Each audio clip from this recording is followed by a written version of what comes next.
Video सिर्फ educational purpose के लिए बनाई गई है। हम सेबी से रजिस्टर्ड एडवाइजर नहीं है। किसी भी प्रकार का इन्वेस्टमेंट करने से पहले आप अपनी रिसर्च जरूर करें। नमस्कार दोस्तों, स्वागत है आपका। आप देख रहे हैं शेयर मार्केट विद नीलेश। अगर मैं आपसे कहूं कि 300 करोड़ से 700 करोड़ मार्केट कैप वाली कुछ कंपनियां ऐसी है जिनका आरओई 30% से ऊपर, प्रमोटर होल्डिंग 70% से ज्यादा और कर्जा लगभग नहीं है, और अगर इनके लेटेस्ट क्वार्टर पर नजर डालेंगे तो यहाँ प्रॉफिट में साफ जंप दिखाई दे रहा है, तो क्या आप बिना सोचे इन्वेस्ट कर देंगे या फिर आप रिसर्च करेंगे कहीं ये नंबर सिर्फ ऊपर से चमक तो नहीं। माइक्रो कैप दुनिया में दो चीजें साथ चलती है, एक तरफ मल्टीबैगर सपने तो दूसरी तरफ साइलेंट वेल्थ डिस्ट्रक्शन। आज के इस वीडियो में हम 5 ऐसी ही माइक्रो कैप कंपनियों के बारे में जानेंगे। कोई हाइप नहीं, कोई टारगेट प्राइस नहीं, कोई गारंटेड रिटर्न नहीं, सिर्फ डाटा, बैलेंस शीट और लेटेस्ट क्वार्टर रिजल्ट के अनुसार। तो वीडियो को अंत तक अवश्य देखिएगा, जिससे कि आप खुद समझ पाएंगे कौन सी कंपनी ग्रोथ मोड में है और कौन सी सिर्फ वैल्यूएशन ट्रैप हो सकती है। दोस्तों, एक जरूरी बात, शुरुआत की पहली दो कंपनी एसएमई प्लेटफॉर्म पर लिस्टेड है। एसएमई में रिटर्न तो तेज मिल सकता है, लेकिन लिक्विडिटी कम होती है और एग्जिट हमेशा आसान नहीं होता, इसलिए निवेश से पहले रिस्क समझना जरूरी है। और ये वीडियो सिर्फ एजुकेशनल पर्पस के लिए बनाई गई है। हम यहाँ पर आपको किसी भी प्रकार की खरीदी या बिक्री की सलाह नहीं देते हैं। तो चलिए शुरू करते हैं पहली कंपनी के साथ। गुजरात की यह कंपनी स्क्रैप कॉपर खरीदती है और उसे रिसाइकल करके हाई क्वालिटी रोड्स, वायर और बब्सार बनाती है। ये प्रोडक्ट पावर जनरेशन, ट्रांसमिशन और इलेक्ट्रॉनिक सेक्टर में इस्तेमाल होते हैं। हम यहाँ बात कर रहे हैं सनलाइट रिसाइकलिंग इंडस्ट्रीज के बारे में। अब इसके नंबर अगर देखेंगे तो इसकी मार्केट कैप लगभग 677 करोड़ रुपए के पास है। स्टॉक का पी 19.9 और इंडस्ट्री पी 17.2। तो स्टॉक ना तो महंगा है और ना ही सस्ता। इसका आरओसी 46% और आरओई 36%, जो कि बेहतरीन है। कंपनी के ऊपर 11 करोड़ रुपए का कर्जा है, जिसके सामने कंपनी के पास में 147 करोड़ रुपए के रिजर्व मौजूद है। तो कंपनी लगभग कर्ज मुक्त मानी जा सकती है। प्रमोटर की कंपनी में 74% की स्ट्रॉन्ग होल्डिंग बनी हुई है, वहीं डीआई की कंपनी में 0.84% की माइनर सी होल्डिंग है। बाकी बचे 24.7% की होल्डिंग पब्लिक के पास है। अब कंपनी की सेल और प्रॉफिट देखिए। सिर्फ 6 महीने में सेल 1122 करोड़ रुपए से बढ़कर 1642 करोड़ हो गई है, यानी आधे साल में 500 करोड़ रुपए से ज्यादा की छलांग कंपनी ने सेल में दिखाई है। और इसका नेट प्रॉफिट भी 14 करोड़ से बढ़कर 26 करोड़ हो गया है, जो कि लगभग डबल हो जाता है दोस्तों। लेकिन ध्यान दीजिए, यहाँ पर कंपनी के ऑपरेटिंग प्रॉफिट मार्जिन अभी भी सिर्फ 2% है। मतलब ग्रोथ तो स्ट्रॉन्ग है, पर मार्जिन एक्सपेंशन ही असली गेम चेंजर हो सकता है। ये कंपनी अपना कैपेक्स भी कर रही है। हाल ही में कंपनी ने अपनी उत्पादन क्षमता को 2 गुना करने के लिए 30 से 35 करोड़ रुपए के निवेश की योजना बनाई है। कंपनी के रिस्क अगर देखेंगे तो इनका ऑपरेटिंग मार्जिन काफी ज्यादा कम है। ये कॉपर कमोडिटी बिजनेस है, तो रॉ मटेरियल प्राइस ऊपर नीचे हो सकते हैं। अगर कॉपर प्राइस वोलेटाइल हुए तो मार्जिन इम्पैक्ट तुरंत दिखेगा इसमें। तो चलिए अब देखते हैं दूसरी कंपनी। फार्मा और बायोटेक जैसी इंडस्ट्री में धूल का एक कण भी मेडिसिन को खराब कर सकता है। इसी प्रॉब्लम का सॉल्यूशन करती है ये कंपनी फार्मा, हेल्थ केयर और बायोटेक सेक्टर के लिए स्पेशलाइज्ड क्लीन रूम्स बनाती है।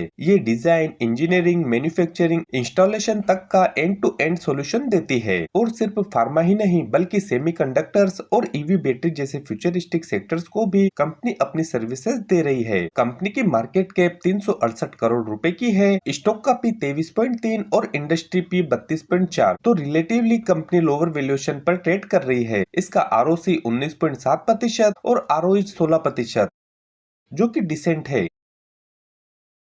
कंपनी में प्रमोटर की होल्डिंग 68.5% की है, जो कि अच्छी है।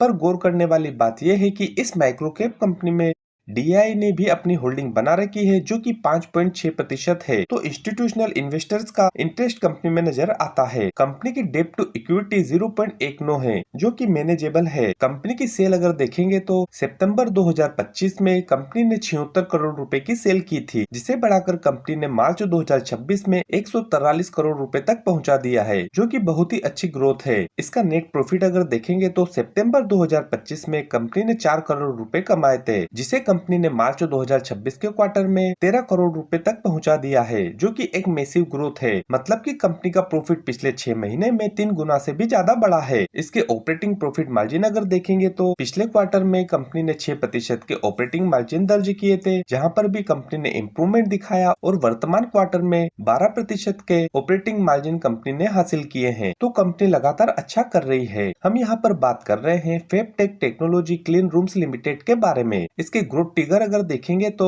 फार्मा मैन्युफैक्चरिंग इंडिया में एक्सपेंड हो रहा है, जिसका फायदा कंपनी को भी मिल सकता है। इसके रिस्क पर अगर नजर डालेंगे तो इनका केपेक्स साइकिल डिपेंडेंट है, इसमें ऑर्डर बेस बिजनेस वोलेटिलिटी रह सकती है। तो चलिए आगे बढ़ते हैं और देखते हैं तीसरी कंपनी। उसके पहले दोस्तों निवेदन है, वीडियो को एक लाइक अवश्य दे, ये हमें मोटिवेट करता है और भी ज्यादा इंफॉर्मेटिव कंटेंट आपके लिए लाने में। ये कंपनी एडिबल और non edible oil, castor derivative, sheets, kettle feed और अदर एग्रीकल्चर प्रोडक्ट की मैन्युफैक्चरिंग और ट्रेड का काम करती है। इनका मेन B2C ब्रांड लग्नम है, जो एडिबल ऑयल्स के लिए काफी फेमस है। दोस्तों हम यहाँ पर बात कर रहे हैं मंगलम ग्लोबल इंटरप्राइजेज लिमिटेड के बारे में। कंपनी की मार्केट कैप लगभग 449 करोड़ रुपए की है, स्टॉक का P 12.3 और इंडस्ट्री P 24.8। तो इंडस्ट्री के सामने ये कंपनी काफी चीप वैल्यूएशन पर ट्रेड कर रही है। इसका ROC 16.8% और ROE 16.2%, जो कि ठीक है। कंपनी में प्रमोटर की 72.4% की काफी स्ट्रॉन्ग होल्डिंग बनी हुई है। पर यहाँ पर ध्यान दे, कंपनी के ऊपर 215 करोड़ रुपए का कर्जा है, जो कि काफी ज्यादा नजर आता है और इसकी डेट टू इक्विटी 0.87 है। माइक्रो कैप कंपनी में इतना कर्जा एक रिस्क साइन हो सकता है। कंपनी के क्वार्टरली रिजल्ट पर अगर नजर डालेंगे तो दिसंबर 2025 के क्वार्टर में कंपनी ने 756 करोड़ रुपए की सेल की थी, जो बढ़कर मार्च 2026 के क्वार्टर में 1064 करोड़ रुपए की हो चुकी है। और इसका प्रॉफिट पिछले क्वार्टर में 9 करोड़ रुपए का था, जो बढ़कर मार्च क्वार्टर में 12 करोड़ रुपए का हो चुका है। कंपनी के ऑपरेटिंग प्रॉफिट देखिए, जो कि मात्र 2% है, जहां कंपनी को इम्प्रूवमेंट की जरूरत है। इसके ग्रोथ एंगल पर अगर नजर डालेंगे तो agriculture raw material demand stable होने से इसको फायदा हो सकता है। इनका बिजनेस सीड्स और ऑयल दोनों का मिक्स है और कंपनी अपनी B2C ब्रांडिंग भी कर रही है। इसके रिस्क अगर देखेंगे तो ये वर्किंग कैपिटल हेवी बिजनेस है, कंपनी के ऊपर कर्जा थोड़ा ज्यादा दिखाई पड़ता है। तो चलिए आगे बढ़ते हैं और देखते हैं चौथी कंपनी को। ये कंपनी प्लास्टिक मास्टर बेच मैन्युफैक्चरर है। मास्टर बेच मतलब कलर और एडिटिव्स मिक्स, जो प्लास्टिक प्रोडक्ट्स को स्पेसिफिक प्रॉपर्टी देता है। इनके कलर्स और एडिटिव्स का इस्तेमाल पैकेजिंग से लेकर ऑटोमोबाइल और होम अप्लायंसेज तक हर जगह होता है। इसके नंबर देखें तो कंपनी की मार्केट कैप 435 करोड़ रुपए की है, स्टॉक का P 11.8 और इंडस्ट्री P 28.9। तो ये इंडस्ट्री के सामने काफी सस्ती वैल्यूएशन पर ट्रेड कर रहा है। इसका ROC 11.3% और ROE 8.3%, जो कि बिलो एवरेज है। कंपनी के ऊपर 22 करोड़ रुपए का कर्जा है। इसकी होल्डिंग देखें तो प्रमोटर की कंपनी में 62.8% की अच्छी होल्डिंग है,